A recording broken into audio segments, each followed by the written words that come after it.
Melody ప్రధాని Modi Italy ప్రధాని Georgia మెలోనీలను viral చేసిన హ్యాష్ట్యాగ్ ఇది. ప్రస్తుతం సోషల్ మీడియాలో విపరీతంగా ట్రెండింగ్ లో ఉన్నది కూడా ఇదే. ప్రస్తుతం ప్రధాని మోదీ తన 5 దేశాల పర్యటనలో భాగంగా ఇటలీ రాజధాని రోమ్లో ల్యాండ్ అయినప్పటి నుంచి ఇంటర్నెట్లో మరోసారి ఈ మెలోడీ హవా మొదలైంది. వీరిద్దరూ అంతర్జాతీయ వేదికలపై ఎక్కడ కలిసినా సెల్ఫీలు దిగడం, వాటిని మెలోనీ పోస్ట్ చేస్తే మోదీ కూల్ గా రిప్లై ఇవ్వడం నెటిజన్లను విపరీతంగా ఆకట్టుకుంటోంది. తాజాగా మోదీతో తీసుకున్న సెల్ఫీని welcome to Rome my friend అంటూ మెలోనీ ఎక్స్ లో పోస్ట్ చేశారు. ప్రస్తుతం ఈ పోస్ట్ 32 లక్షల వ్యూస్, 1,500,000కు పైగా లైకులతో సోషల్ మీడియాలో ట్రెండింగ్ లో ఉంది. ఆ తర్వాత కారులో వారిద్దరూ దిగిన ఫోటోలతో పాటు మరికొన్ని ఫోటోలను మోదీ తన ఎక్స్ ఖాతాలో పోస్ట్ చేశారు. డిన్నర్ కోసం మెలోనీని ఐకానిక్ కొలోసియంలో కలిసే అవకాశం దక్కిందని మోదీ రాసుకొచ్చారు. అయితే ఈ మీటింగ్ లో మెలోనీకి మోదీ మెలోడీ చాక్లెట్లు గిఫ్ట్ గా ఇవ్వటం హైలైట్ గా నిలిచింది. దీనికి సంబంధించి మెలోనీ షేర్ చేసిన స్పెషల్ వీడియో ప్రస్తుతం నెటిజన్లను విపరీతంగా అలరిస్తోంది.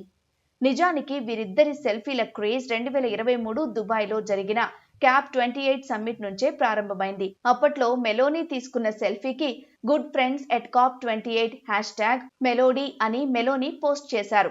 దానికి స్నేహితులను కలుసుకోవడం ఎప్పుడూ ఆనందంగా ఉంటుందని మోదీ రిప్లై ఇచ్చారు.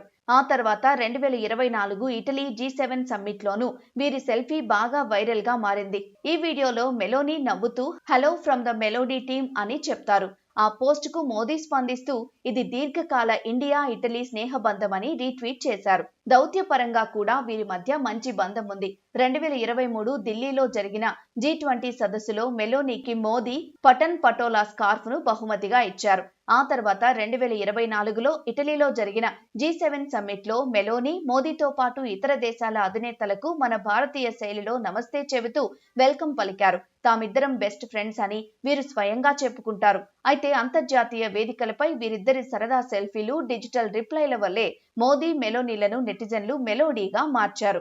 అందుకే వీరిద్దరూ ఎక్కడ కలిసినా సోషల్ మీడియా మీమ్స్, రీల్స్ లా ట్రెండ్ అవుతాయి.